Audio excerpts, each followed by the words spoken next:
Fala galera, sejam todos muito bem-vindos a mais um vídeo desse lindo, maravilhoso, grandioso canal. Antes da gente começar, vamos jogar aquele velho e bom jogo do YouTube. Clica aí embaixo, curte, compartilha, porque mesmo antes da gente começar, você já sabe que o conteúdo vai ser foda.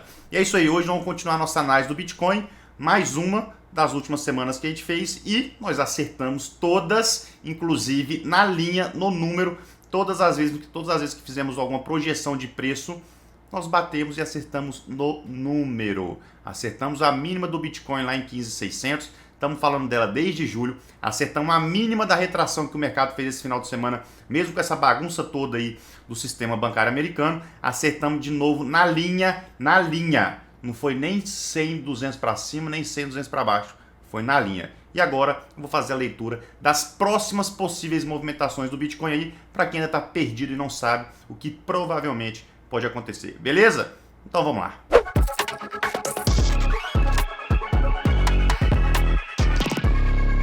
Aqui nós estamos no Bitcoin, no gráfico semanal, né? Já fizemos essa análise aqui algumas vezes. O mercado caiu em 5 ondas de baixa, completando um ciclo de baixa, de acordo com a teoria de Elliott, dando divergência entre a onda 3 e a onda 5 aqui no IFR e em diversos outros indicadores também, mostrando um acréscimo de volume gigantesco no final do ciclo, isso sinal claro de absorção. O que é isso? Muita gente entrando em pânico vendendo e quem sabe que estava na hora de comprar, absorvendo, não deixando os preços caírem tanto quanto cairia se não tivesse sendo absorvidos, porque teve muito volume, ou seja, muita agressão vendedora. Era para os preços terem caído muito mais, só que os grandes players, quem realmente sabe que está barato, começou absorvendo ali. Caiu, mas não tanto quanto poderia cair se não tivesse ninguém segurando os preços. Beleza? Sinal claro de fim de ciclo. A partir daí, o que a gente já viu acontecer aqui? O mercado começou a subir, subiu muito forte, rompendo linha de tendência no gráfico semanal. E o que ele fez esse final de semana e que a gente cantou em vários vídeos que ele poderia fazer e fez exatamente? A gente falou que ele testaria a máxima do canal, voltaria para testar provavelmente o meio ou a mínima do canal, inclusive a média móvel de 20 girando, porque a média móvel de 21 aquela respeita, você pode ver que as retrações são exatamente nela. E ele teve uma defesa simplesmente absurda aqui no gráfico semanal, dando até uma entradinha pensando no médio e longo prazo aqui em 22.820 e poucos, quando ele rompeu essa máxima desse candlezinho gatilho aqui. Ou seja, pensando no médio e longo prazo, até deu sinal de compra. Quem não comprou aqui, quando eu vinha falando que o contexto era completamente comprador, que podia comprar nessa região aqui, por causa de todas as análises que nós já fizemos para quem está acompanhando o canal, tanto gráfica quanto on-chain, quem não comprou, o Bitcoin ainda deu a última chancezinha de comprar aqui, com um sinal claríssimo e absurdo de reversão, formando aqui uma estrutura de acumulação, com o mercado vindo buscar liquidez em níveis inferiores, fazendo um springzinho, voltando para dentro, fazendo um ST, que é um secondary test, na mínima do canal. Se a gente botar aqui no gráfico de linha, a gente consegue ver aqui, ó, a mínima do canal, muito próximozinho aqui da POC. E se a gente botar aqui no gráfico de velas, a gente pode ver que os preços chegaram lá, ó, deram uma beliscadinha na mínima do canal, na linha de tendência pelo lado de fora, no Midas, que vem da mínima do movimento, na média móvel de 20 e aqui, ó, na POC de toda a queda. Lógico que a POC ainda tinha uma região de muito volume de negociação aqui, ó. Eu tô olhando até mais perto aqui que eu tô assustado com tantos sinais positivos a favor da retomada do movimento do mercado. Simplesmente absurdo. Mas tá, Bruno, beleza, vocês realmente falaram, quem acompanhou conseguiu comprar mais barato. E agora, quais são os possíveis movimentos do mercado?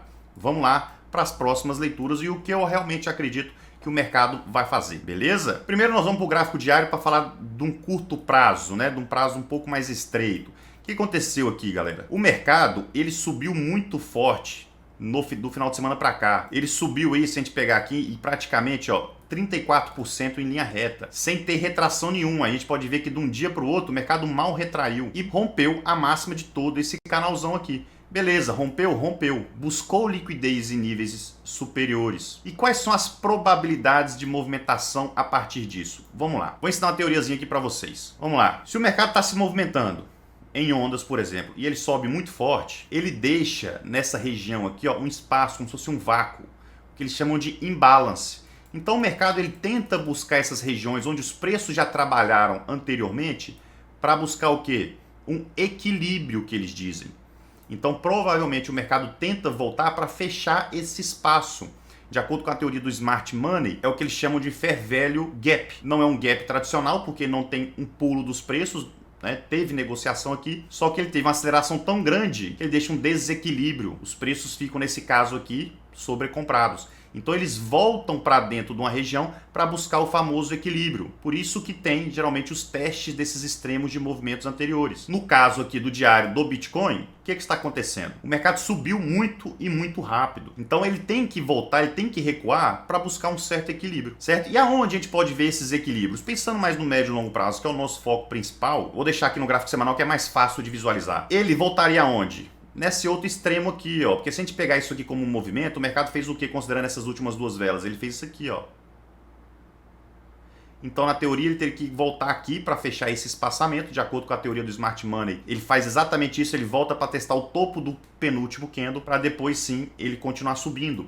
E essa região aqui, inclusive, coincide com o quê? Com 50% de todo esse movimento. Então, se alguém me perguntasse o que eu acho que pode acontecer agora, num curto prazo, né, pensando na pior das hipóteses, que o mercado realmente poderia vir testar essa região aqui, para depois ir lá em cima, buscar liquidez nesse clusterzinho aqui, deixa eu só ajustar a marcação, nesse clusterzinho aqui, que de acordo com os conceitos do Smart Money, muita gente chama de fair value order block, mas nada mais é do que um cluster, que é uma aglomeração de fechamentos, e depois, quem sabe, voltar para buscar liquidez aqui no topo do canal e continuar seguindo toda a sua movimentação, beleza? Não necessariamente vai seguir tão lindamente assim, mas geralmente é o que o mercado faz. Então ele pode sim vir buscar liquidez aqui, e estabilidade nesses níveis aqui inferiores de preço, mas não tão inferiores, não tão longe, muito próximos, e seria completamente saudável que ele fizesse isso, beleza? Outra coisa que a gente pode ver também, e aqui a favor da nossa análise, que ainda continua em um movimento de alta, é que se a gente botar no gráfico de linha, deixa eu só apagar esses desenhos, a máxima do nosso canal de acumulação está exatamente nesse topozinho aqui no gráfico de linha, ó, bem aqui. Esse é o nosso topo, é a nossa referência. Ou seja, o ideal é que os preços fiquem trabalhando aqui acima dessa região. Não seria legal se os preços voltassem, ficarem trabalhando aqui em níveis inferiores. Significa que pode até ser uma armadilha, ele foi buscar liquidez lá em cima e voltou para derrubar. Então o ideal é que ele trabalhe aqui em cima, se consolide aqui em cima dessa região e depois faça uma reacumulaçãozinha e ele volte a subir. Isso seria a coisa mais saudável pensando numa tendência de alta para o médio e longo prazo. E analisando, sabendo que essa é a nossa linha, se a gente joga para o gráfico de velas, a gente está vendo o quê? Que os preços ainda estão aqui em cima, né? Os preços não estão trabalhando abaixo. E a gente olhando no gráfico diário, o que aconteceu? Os preços foram lá testar a máxima do canal pelo lado de fora, ele teve todo esse recuo aqui, faz parte, subiu em linha reta, em 3 dias subindo em linha reta praticamente. Ele vai ter que recuar uma hora, está recuando, testou a máxima do canal pelo lado de fora e ainda está segurando pelo lado de cima do canal, ou seja, completamente saudável esse recuo. Na minha opinião, não precisa se preocupar. Inclusive, é completamente saudável também um recuo, como eu já disse aqui, em 50% desse movimento de alta. Não teria por que ficar assustado com isso. Beleza? Então, quem está esperando posicionar, caso tenha perdido o bonde, de maneira mais conservadora, eu esperaria essa região aqui.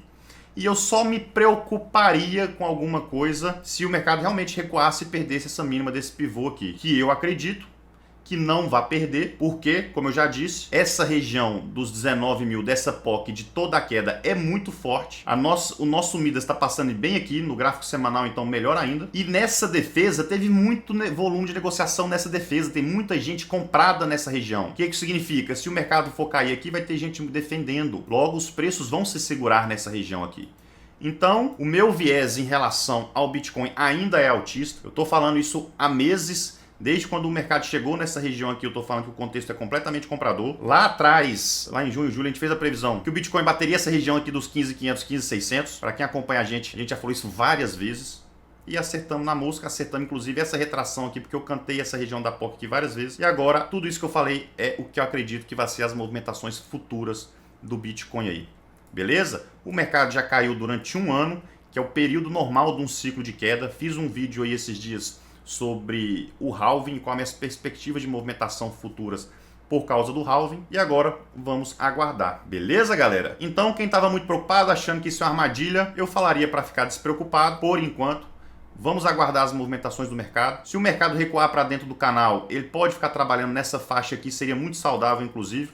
Bom para gente que quer acumular pensando mais no longo prazo. Mas por enquanto, no gráfico semanal, por exemplo, meu amigo, tá simplesmente lindo, maravilhoso tudo que está acontecendo a favor do nosso futuro bull market. Beleza? É isso aí. Até a próxima então. Valeu, galera.